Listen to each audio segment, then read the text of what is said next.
دیکھیے، پاکستان نے کہ آرمی چیف نے ٹینشن کریٹ کر دیا ہے، ہندو مسلم ڈیوائڈ کے اوپر ٹینشن کریٹ کر کے پہلگاؤں میں اس نے جو حادثہ کروایا وہ آپ نے دیکھا. اس کے بعد جو ان کے سمرتھک ہیں بھارت میں بھی جو ہیں، اور وہ بھی یہ بھی کہہ رہے ہیں نہیں آپ پاکستان سے بات چیت کر لو، مطلب وہ ٹینشن کریٹ ہو رہا ہے. اور وہ اس کو لگ رہا ہے کہ اب ٹینشن پورا نہیں ہوا ہے، اپنی پوائنٹ کو پروو کرنے کے لیے اب وہ یہ بھی کر رہا ہے، ادھر بھی اٹیک کرا رہا ہے ادھر بھی اٹیک کرا رہا ہے. ابھی جیسے آپ نے بولا پھر نرنتر چل رہا ہے گولی باری. تو یہ پاکستان جو ہے اپنا پوائنٹ پروو کرنا چاہتا ہے کہ ہم یہ اس کو پورا کا پورا ہم بھارت سے ڈرتے نہیں ہیں، ہم ہندو نہیں ہیں، ہم ہندو مسلم ڈیوائڈ کریں گے، کشمیر ہمارا ہے. یہ سب کچھ ملا کے ایک یہ پولیٹیکل سٹینڈ اس نے بنایا ہے. اور اس کے پاس پاور ہے، وہ کرا سکتا ہے، اور آتنکواد کو کرانا، اور وہ شروع سے کرا رہا ہے. اس میں ہمارے کو ایکچولی کوئی اسمنجس یا مطلب وہ سرپرائز کیوں ہو رہا ہے؟ یہ کب نہیں ہو رہا تھا، یہ کب رکا ہے؟ یہ آتنکواد تو یہ اٹیک تو کبھی نہیں رکا. ہم سڈنلی کیوں پوچھ رہے ہیں کہ یہ کیوں ہو رہا ہے؟ یہ تو کرتے رہے ہیں. ہم کو اب دیکھ رہے ہیں ہم اس کو کب روکنا شروع کریں گے؟ یہ کوشچن ہم کو اپنے سے پوچھنا چاہیے کہ ہم اس کو اب کب ختم کریں گے. بالکل جیسے کہ آپ مچھر کے بریڈنگ گراؤنڈ کو ختم کرتے ہیں، ہم کو یہ دیکھنا ہے. یہ تو کر دیں گے، وہ پھر کرے، کل بھی پھر کرے گا، کسی اور جگہ کرے گا. تو آپ روکیے. تو یہ ایکچولی چیلنج ہم کو ہے، یہ ہمارے کو challenge, ball is in our court. یہ ہے.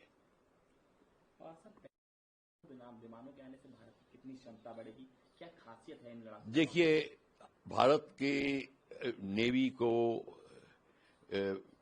ومانوں کی ضرورت ہے. اب آپ کہیں گے نیوی کو ومان کی کیوں ضرورت ہوتی ہے؟ میں بیک گراؤنڈ بتا دوں.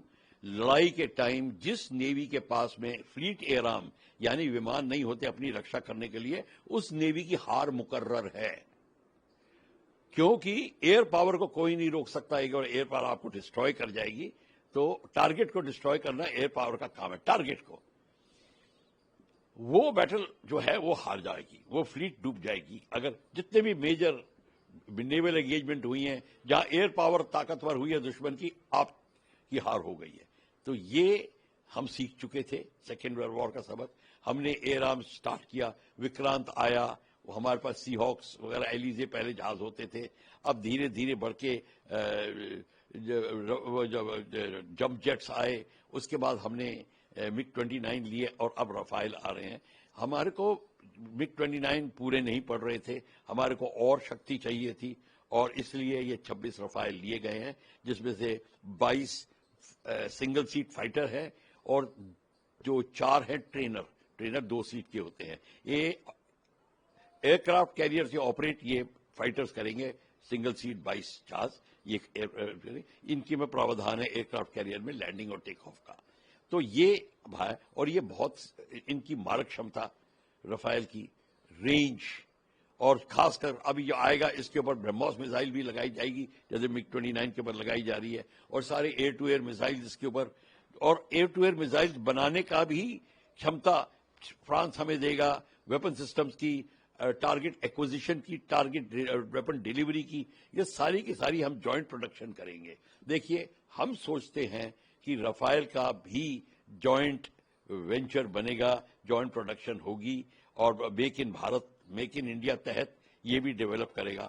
اور سب سے بڑی چیز ہے، فرانس نے پہلے بول دیا تھا کہ ہم انجن کی ٹیکنالوجی بھی آپ کو دیں گے اور آپ کے ساتھ ڈیولپ کریں گے.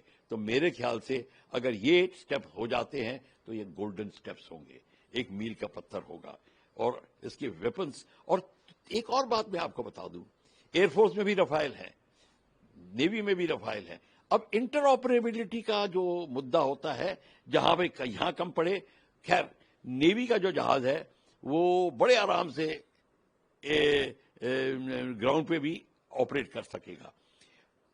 جو گراؤنڈ پہ آپریٹ کرنے والا جہاز ہے اس میں جیسے ایئر فورس کا، اس میں جب تک ٹیل ہک وغیرہ نہیں لگے گا اتیادی، وہ اگر کئیوں میں تو ہوتا ہے، اگر نہیں ہوگا تو اس میں ایک ایئر کرافٹ کیریئر میں لینڈنگ کی پراودھان بھی لگانے پڑیں گے. بٹ آپ کو یہ ٹیکنالوجی بھی وہی ہے.